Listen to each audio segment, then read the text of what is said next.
لە بەغداوە بە سوپاسەوە میوانداری بەڕێز دیلان غەفور ئەندامی لیژنەی دارایی ئەنجومەنی نوێنەرانی عێراق دەکەم. خات و دیلان سوپاس بۆم دەرفەتە. لەو پرسیارەوە دەست پێ دەکەم هەوڵەکان بۆ لابردنی 3-0 سەر دراوی عێراقی بەکوێ گەیشتون؟ ئایا پرسێکە تەواو یەکلا بۆتەوە دێتە لای ئێوە کە وەکو ئەنجومەنی نوێنەرانی عێراق دەنگی لەسەر بن؟ سلااو لە بەڕێستان و لە بینەرانیش ماوەی مانگێک زیاترە حکوومەتی عێراقی گفتوگۆی هەیە لەسەر پرۆژە یاسای لابردنی سفری سەردراو و گۆڕینی دراو و ئەمە مناقەشێکی زۆر کراوە هەم لە ناو لیژنەی دارایی لە پەرلەمانی عێراق و هەم لە مستەوای حکوومەتە. دیارە ئەم بابەتە پێویستی بە تەشریعکردن هەیە واتە پێویستی بە دانانی یاسا هەیە بۆ لابردنی سفر لە سەردرا و چاپکردنی پارەی نوێ ئەمەش بە پێی یاسای بانکی مرکزی کە لە مادەی 63 لە یاسای 56 ژمارە 56 ئەم فقرەیە یەکلا کردوێتەوە واتە حکوومەت ئەگەر کار لەسەر لابردنی سفر و گۆڕینی دراوکە پێویستی بەوە هەیە کە یاسای بۆ دابنرێت لەناو پەرلەمانی عێراقەوە. بۆ ئەم بابەتە ئێمە محافزی بانکی مرکزیمان بان کرد بۆ لیژنەی دارایی بۆی بزانین ڕێکارەکانی حکوومەت بۆ ئەم بابەتە چین.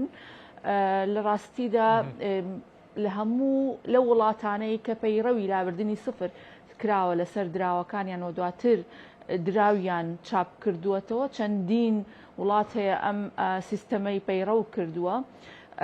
لە ئەساسدا لە ڕووی داراییەوە ئەمە بە مەبەستی ئەوە کرێت کە تەزەخۆم واتە هەڵاوسان ئەگەر لە وڵاتە هەبێت حکوومەت دەست بۆ ئەوە بات کە سفری سەردراوەکان لابەرێت. دیارە هەڵاوسان مەبەستمان لەوەیە کە نرخی شمەک زۆر بێت و قیوەی شرائی کەم بێت. ئەمە معنای تەزەخۆمە. لە عێراقا لە ئێستاە هیچ تەزەخۆمێک نییە و هیچ هەڵاوسانێک نییە لە نرخی دراوە. بۆیە سەبەب ئەساسەکەی کە مەبەست لە لابردنی سفرە ئەمە لە ئێستا لە عێراقا نییە. هەندێک ئەسبابی تر هەیە کە من پێم باشە ئەو ڕقەمانێک کە بەڕێستان بڵاوتان کردەوە هەندێکیان بە شێوەکەی کە محافزی بانکی مرکزی باسی کردو بۆ ئێوە بەڕێزی باس بکەم. حەجمی کوتلەی نەقدی واتە چەند دراو چاپکراوە ئەمە هەتاوەکو ئێستا لە عێراق تا مانگی 513 تریلیۆن بووە. ئەم بڕە پارەیە بەشێکی بەڵام لە مانگی حوزەیرانە داتاکانی بانکی ناوەندی کە ئێمە پشتمان پێبەستووە 133 تریلیۆن بوو. بۆیە بەشێک لە ئابووری ناسان گلەیی یعنی یا ڕخنەیان لەوە گرتووە کە ئەمە لەکوێوە هات زیابوونی کوتلەی نەقدی لە عێراق. بەڵێ بەڕاستی ئەو ڕقەمەی جەنابتان باس نەکرا بۆیە هەر حەزم کرد تەکید کەمەوە سەر ئەو ڕقەمانەی کە باس کراوە من گوێم لێ بووە. لەم بڕە پارەیە 8 تریلیۆن بۆ 10 تریلیۆن لە شەڕی داعشدا فەوچاون و لە عێراق دیار نەماون. یعنی لە ضمنی حەجمی کوتلەی نەقدیایە بەڵام فەوچاون. بۆیە ئەم دیراستانە ئەکرێ بۆ ئەوەی لە قۆناغی داهاتووە بتوانرێت ئەو عملەیە کە ئێستا تەعاملی پێ ئەکرێت ئاسانتر بکرێتەوە کە دیارە ئەمانە مەبەستی سەرەکی لابردنی سفرە. ئەمە لەو وڵاتانەی کە نیزام و سیستمی مەصرفیان هەیە. بەڵام لە عێراقا کە نیزام و سیستمی مەصرفی نیە چەند هۆکارێکی تریش دەرەکەون بۆ چاپکردنی ئەم دراوە و لابردنی سفر. یەکێک لەوانەوە وتمان بۆ گەڕانەوەی ئەو بڕە پارەیە کە مەفقودن یا دیار نین و دووەمیش بۆ چالاکردنی نظامی بانکینە و لە هەمان کاتیشدا زۆرێک لەو دراوانە لە ماڵەکانان لەژێر دەسەڵاتی حکوومەت نین و لە دەورەی اقتصادیانین حکوومەت ئێوە لە ڕێگەی ئەم بابەتەوە ئەم پارانە بهێنێتەوە ناو یان ژێر سەیطرەی خۆی و لە نظامی مەصرفیا بەکاربێت. بەڵام لە دوای ئەوەی کە لیژنەی دارایی لە پەرلەمانی عێراق گفتوگۆی لەسەر ئەم بابەتە کرد نووسراوێکی فەرمی ئاراستەی ئەنجومەنی وەزیران کرد کە لە ئێستاە پێویستە ئەم یاسایە ڕاگیرێت و کاری پێ نەکرێت و پێویستی بە دیراسەکردنی زیاتر هەیە هەم لە ڕووە ئەو تعاڕوز دەکات لەگەڵ ئەو یاسانەی یاسای مەدەنی یاسای تیجاری ئەو یاسانەی کە لە عێراق هەیە کە نرختیایە دیناری عێراقیە و بۆ چەند سەبەبێکی تر کە بە نووسراوێکی فەرمی دوێنێ ئاراستی ئەنجومەنی وەزیران کرا کە ئەم پرۆژە یاسا لە ئێستاە ڕاگیرێت و پێویستی بە دراسەکردنی زیاتر ئێمە وەکو لیژنەی دارایی لەگەڵەوەیان دیراسی زیاتری ئەم بابەتە بکرێت زیاتر بخەمڵێنرێت ئەنجا قەرار بدرێ یاخود بکرێ بە پرۆژە یاسا نەک کتۆ پڕ بەبێ دراسا بێنرێتە پەرلەمان و دەنگی لەسەر بدرێ. ئەکید تۆ کە پارەیەکی تازە چاپ ئەەکەی ئەمە پێویستی بە تێچوویەکی زیاترە ئایا ئەهدافی خۆی ئەپێکێ چاپکردنی ئەم پارەیە وەلابردننی سفر لەوەی کە بەبێ ئیسلاحی اقتصادی هیچ لە وەزعی اقتصادی عێراق ناگۆڕێت بۆیە پێویستی بە دراسەکردنی سەرجەم لایەنەکانی ئەم بابەتەیە ئایا نرخی دراوی عێراقی زیاد ئەبێ طبعا ئەگەر ئیسلاحی اقتصادی لەگەڵ نابێ هیچ تەسیرێکی لەگەڵ نابێ و ئایا لە عێراق تەزاخۆمەیە ئەسڵەن خۆی عێراق ئێستا هیچ حاڵەتێکی تەزاخۆمی تیانە بۆی لابردننی سفر و چاپکردنی دراو ڕەنگە هیچ لە ڕووی ئابروی و هیچ ئامانجێک نەپێکێ بۆیە بەڕاستی ئەم یاسایە پێویستی بە دراسەکردنی زیاتر هەیە پێویستی بەلایەنەکانی تر هەیە وەزارەتی تەخطیتە سەیتەڕەی نەوعیە لە وڵاتە وەزارەتی مالیەیە تەنسیقکردنی زیاتری لیژنەی داراییە لەگەڵ حکوومەتە بۆ تێپەڕاندنی ئەم یاسایە بەڵام هەروەکو وتم ئەم یاسایە پێویستی بە دراسەکردنی زیاتر هەیە پێویستی بەوەیە کە هەموو لایەنەکانی دراسە بکرێت ئەنجار تەشریع بکرێت. زۆر باشە. خاتو دیلان دەمەوێت ئەو پرسیارە بکەم ئایا لەم هەنگاوەی عێراقدا بەو پێی کە بەڕێستان لە بەغدادن و لە لیژنەیەکی هەستیاری ئەنجومەنی نوێنەرانی عێراقان ئایا ئەمریکا کە بە بەردەوامی قسە لەسەر سیاسەتی دارایی و بانکی عێراق دەکا و پێشنیاز دەکا بۆ چاکسازی چی دەڵێ لەبارەی لابردنی سفر هیچ ڕێیەک هیچ ئاماژەیەک لە ئەمریکاوە هەیە پشتیوانیان با بڵێن پشتیوانی ئەم بابەتە ناکایە دەیکا؟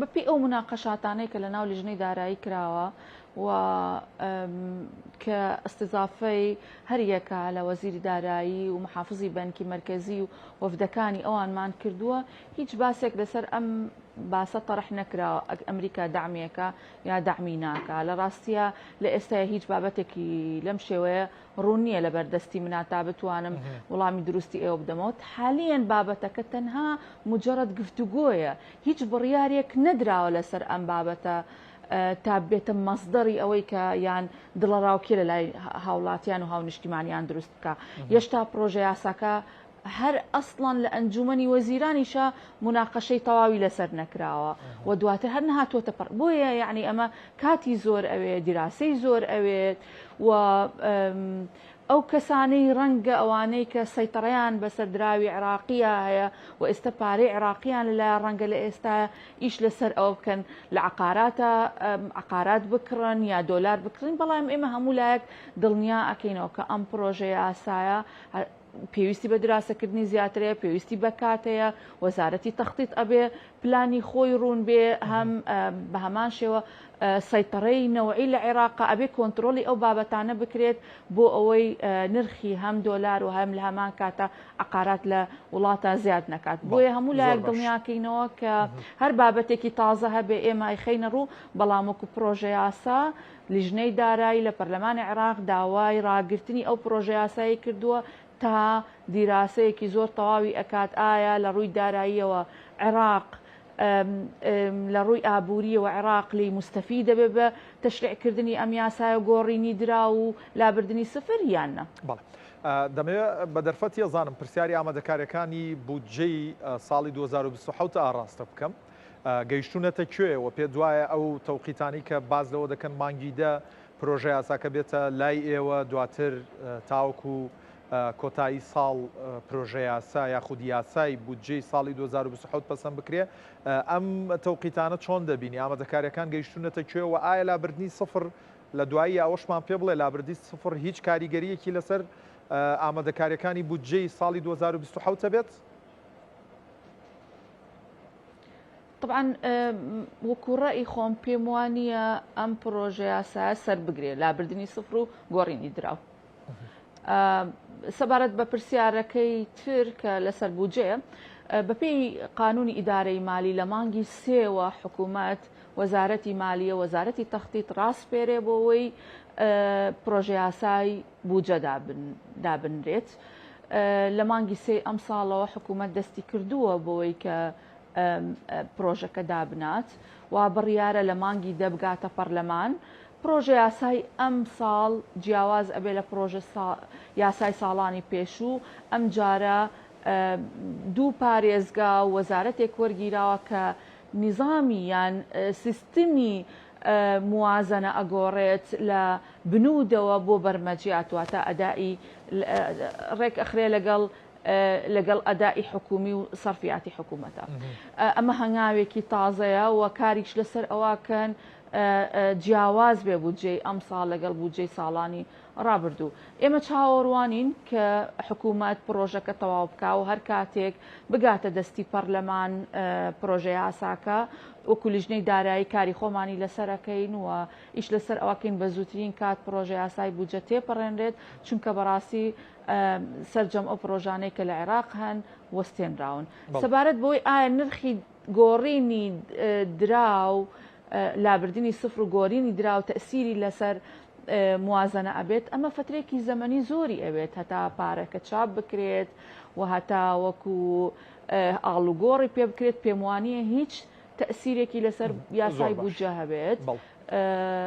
بەڵام ڕەنگە سعری سەرفی دۆلار تەسیری لەسەر یاسای بودجە هەبێ. ئایا بەم سعرەی ئێستا ئەمێنێتەوە یان حکوومەت بیر لەوە کاتەوە زیاد بکرێت یان بۆ نرخی ئێستا بمێنێتەوە. ئەمانە تەسیریان لەسەر یاسای بودجە ئەبێت. بەڵام محافظی بانکی مرکزی هیچ معلوماتێکی لەسەر ئەو بابەتە پێنەداین. ئایا حکوومەت پلانی ئەوەی هەیە کە نرخی سعری دۆلار زیاد بکات یاننا. ئەمە پێویستی بە دیراسەکردنەیە، پێویستی بۆ هەیە نەفقات بزانرێت چەنە، ئیرادات بزانرێت چەنە، چەند نەوت ئەفرۆشرێ، وەزعی داهات. ئەمە ئەکید بۆیە حکوومەت بە شێوەیەکی معلەن لە ناو کۆبوونەوە فەرمیەکانە هیچ بابەتێکی لەم جۆرە باس نەکراوە بۆ گۆڕینی سعری دۆلار. وەکو فراکسیۆنە کوردەکان وەکو پەرلەمانتارانی کورد چیتان بە ئەولەوێتی خۆتان داناوە کە شەڕی بۆ بکەن لە بودجەی 2027 هەر لە ئێستا ئامادەکاریەکانی ئێوە چۆنە بۆ بودجێ؟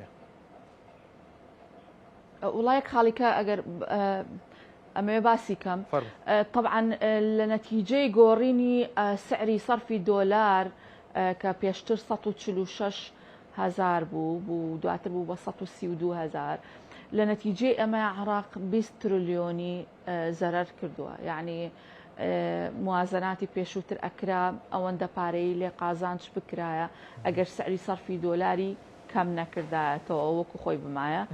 بۆیە حکوومەت بەڕاستی دراسی ئەم بابەتاکە بەڵام نەگەیشتونەتە هیچ بڕیارێک و ئەمێنێتە سەر مەوزوعی هورموز، هەناردەکردنی نەوت، سعری نەوت، ئەمانە هەمویان تەسیران لەسەر یاسای بودجە بێ. سەبارەت بە پشکی هەرێمی کوردستان بە بودجەی هەرێمی کوردستان ئێمە وەکو فراکسیۆنە کوردیەکان وەکو نوێنەری کورد لە ناو لیژنەی داراییە کاری جدی ئەکەین کە مافەدارایەکانی حکوومەتی هەرێمی تیا بچەسپێنرێت و هاوشێوەی هاوڵات فەرمانبەرانی عێراق هەرێمی کوردستان هیچ کاتێک موچەی دوانەکەوێت. هەندێک لەو ئەتیفاقیانەیە کە لە ڕابردوو حکوومەتی هەرێم لەگەڵ بەغدایە کردوەتی پێم وایە پێویستی بە پێداچوونەوە هەیە و پێویستی بە تعدیلکردن هەیە لە بەندەکانی. بۆیە ئەمەش ئەکرێت لە قانونی موازنەی 2027 بچەسپێنرێت.